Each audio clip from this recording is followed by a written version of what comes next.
के अलग अलग हिस्सों में वक्फ बोर्ड की मनमानी कम नहीं हो रही है, बल्कि और ज्यादा बढ़ रही है। उत्तर प्रदेश से लेकर महाराष्ट्र तक अब वक्फ बोर्ड आए दिन किसी न किसी संपत्ति पर दावा पेश कर रहा है। अब एक ऐसी ही जमीन पर वक्फ बोर्ड ने अपना दावा ठोका है, जिसके बाद चर्चाओं का बाजार गर्म हो गया है। नमस्कार, कैपिटल टीवी की स्पेशल स्टोरी में आपका स्वागत है। मैं हूं आपके साथ राधिका राज।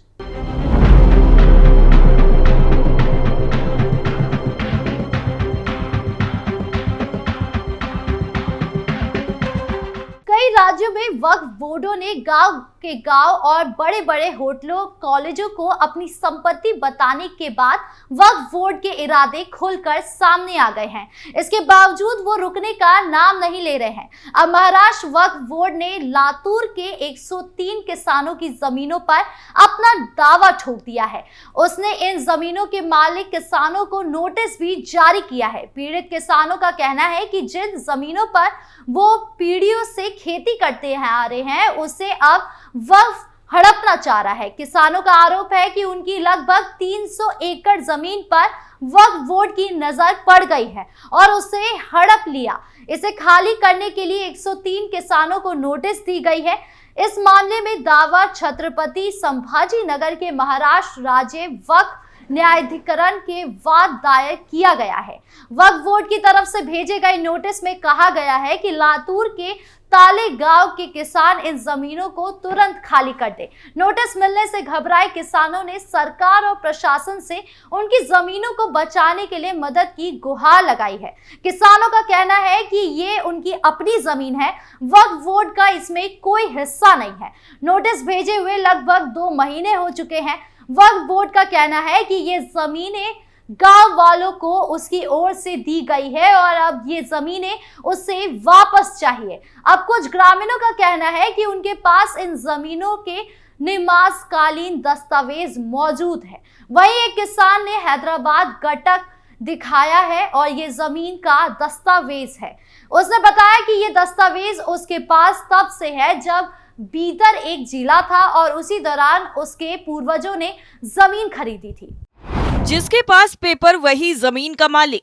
इस मामले को लेकर मोहम्मद इस्माइल ने कहा कि किसान अगर जमीन पर अपना दावा करते हैं तो वो कागज दिखाएं, लेकिन अगर ये वक्फ की जमीन है तो उनके पास ये अधिकार है कि अपनी जमीन वापस लेने के लिए वो नोटिस दे। इसमें कोई बुरी बात नहीं है। उन्होंने आगे कहा कि ट्रिब्यूनल कोर्ट देखे कि किसके पास जमीनों का मालिकाना पेपर है। अगर वक्फ के रजिस्टर में वो जगह है तो आज नहीं तो कल वो जगह वापस देनी होगी, लेकिन अगर किसानों की जमीन है तो वो पेपर दे। नियम के मुताबिक जिसके पास पेपर होंगे उसको इस जमीन का अधिकार मिलेगा। लातूर के किसानों को वक्फ बोर्ड की तरफ से नोटिस मिलने पर बीजेपी के नेता योगेश सागर ने कहा कि ये तत्कालीन कांग्रेस सरकार का पाप है। प्रधानमंत्री मोदी और केंद्रीय गृह मंत्री अमित शाह वक्फ पर कानून लाने वाले हैं।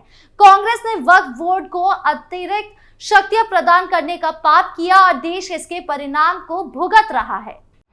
वक्फ बोर्ड की मनमानी की कई कहानियां। बता दें कि यह अकेला मामला नहीं है वक्फ बोर्ड की मनमानी का। उत्तर प्रदेश वक्फ बोर्ड ने वाराणसी में स्थित प्रसिद्ध उदय प्रताप कॉलेज यानी यूपी कॉलेज पर भी अपना दावा ठोका है। बोर्ड का कहना है कि यह संपत्ति उसकी है।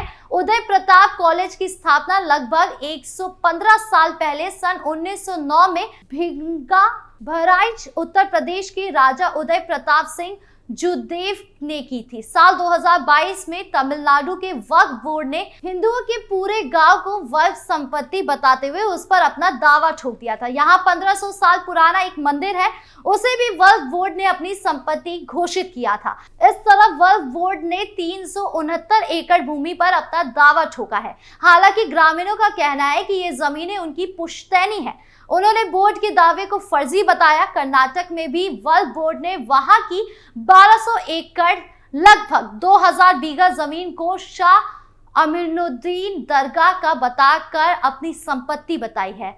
इसके बाद राज्य के कांग्रेस सरकार ने किसानों को नोटिस भेजकर उन जमीनों को खाली करने के लिए कहा था।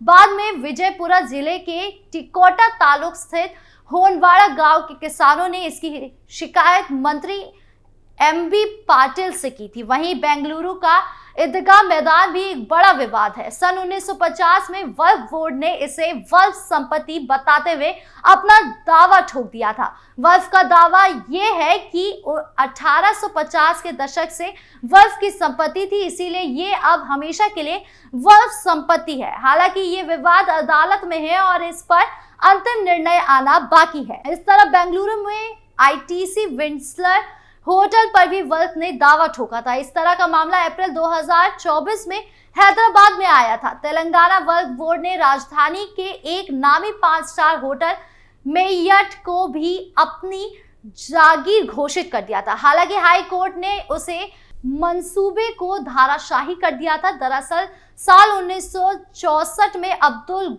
गफूर नाम के एक व्यक्ति ने तब वायसराय नामक से चर्चित इस होटल पर अपना हक जताते हुए मुकदमा किया था।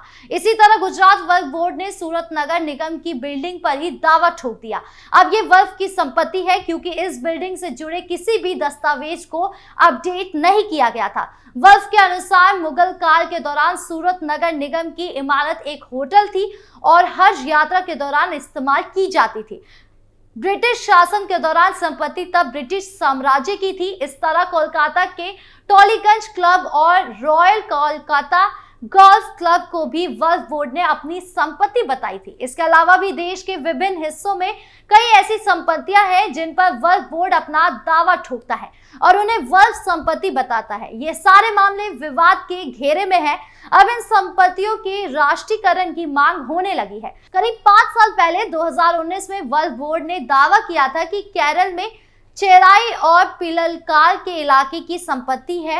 ये इलाका न केवल केरल के 600 से अधिक परिवारों का है, बल्कि यहाँ विभिन्न धर्मों के लोग रहते हैं जिनके पास 1989 से जमीन के वैध कागजात हैं। इसके बावजूद वक्फ बोर्ड ने इस इलाके पर अपना दावा ठोक दिया। इस तरह केरल के वायनाड जिले के तलापुंजा गांव में 28 अक्टूबर 2024 को कुछ परिवारों को अचानक एक गंभीर और चौंकाने वाला नोटिस मिला। इस नोटिस में केरल राज्य वक्फ बोर्ड ने दावा किया कि वो जमीन जो इन परिवारों की मानी जा रही थी असल में वक्फ बोर्ड की संपत्ति है। वक्फ बोर्ड ने इन जमीनों को तुरंत खाली करने के लिए कहा।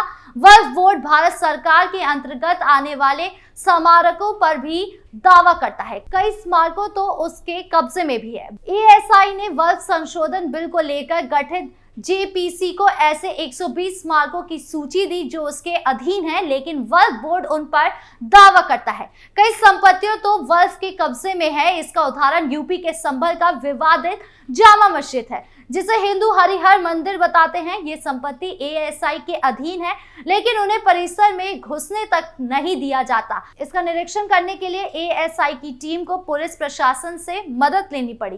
इतना ही नहीं, ASI की जानकारी के बिना ही इस संरक्षित स्मारक में कई तोड़फोड़ पर निर्माण भी किए गए हैं। ये सारी जानकारी खुद ASI ने संभल मामले में हलफनामा दायर कर कोर्ट को दी है।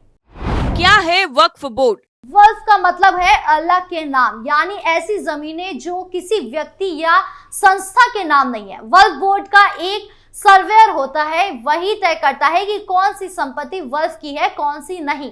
इस निर्धारण के 3 आधार होते हैं। अगर किसी ने अपनी संपत्ति वक्फ के नाम कर दी, अगर कोई मुसलमान या मुस्लिम संस्था जमीन के लंबे समय से इस्तेमाल कर रहा है, या फिर सर्वे की जमीन का वक्फ की संपत्ति होना साबित हुआ।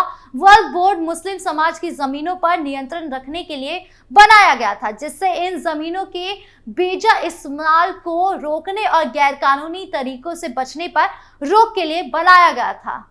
कैसे काम करता है वक्फ बोर्ड? वक्फ बोर्ड देश भर में जहां भी कब्रिस्तान की घेराबंदी करवाता है, उसके आसपास की जमीन को भी अपना संपत्ति करार देता है। इन मज़ारों और आसपास की जमीनों पर वक्फ बोर्ड का कब्जा हो जाता है। चूंकि 1995 का वक्फ एक्ट कहता है कि अगर वक्फ बोर्ड को लगता है कि कोई जमीन वक्फ की संपत्ति है, तो ये साबित करने की जिम्मेदारी उसकी नहीं, बल्कि जमीन के असली मालिक की होती है कि वो बताए कि कैसे उसकी जमीन वक्फ की नहीं है। 1995 का कानून ये जरूर कहता है कि किसी निजी संपत्ति पर वक्फ बोर्ड अपना दावा नहीं कर सकता, लेकिन ये तय कैसे होगा कि संपत्ति निजी है?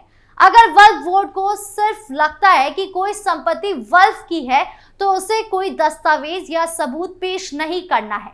सारे कागजात और सबूत उसे देने हैं जो अब तक दावेदार रहा है। कौन नहीं जानता है कि कई परिवारों के पास जमीन का पुख्ता कागज नहीं होता। वक्फ बोर्ड इसी का फायदा उठाता है क्योंकि उसे कब्जा जमाने के लिए कोई कागज नहीं देना है। नरसिम्हा राव सरकार में बढ़ी थी शक्तियां। 1954 में वक्फ बोर्ड का गठन हुआ। हालांकि 1995 के संशोधन से वक्फ बोर्ड को असीमित शक्तियां मिली। पीवी नरसिम्हा राव की कांग्रेस सरकार ने वक्फ बोर्ड 1954 में संशोधन किया और नए नए प्रावधान जोड़कर वक्फ बोर्ड को असीमित शक्तियां दे दी। वक्फ एक्ट 1995 का सेक्शन 3 खंड आर के मुताबिक अगर कोई संपत्ति किसी भी उद्देश्य के लिए मुस्लिम कानून के मुताबिक पाक यानी पवित्र, मजहबी यानी धार्मिक या चैरिटेबल परोपकारी मान लिया जाए तो वो वक्फ की संपत्ति हो जाएगी। वक्फ एक्ट 1995 का आर्टिकल 40 कहता है कि ये जमीन किसकी है ये वक्फ का सर्वेयर या वक्फ बोर्ड तय करेगा। बाद में साल 2013 में संशोधन पेश किए गए जिससे वक्फ को इससे संबंधित मामलों में असीमित और पूर्ण स्वायत्तता प्राप्त हुई। वक्फ बोर्ड को मिली हैं ये शक्तियां।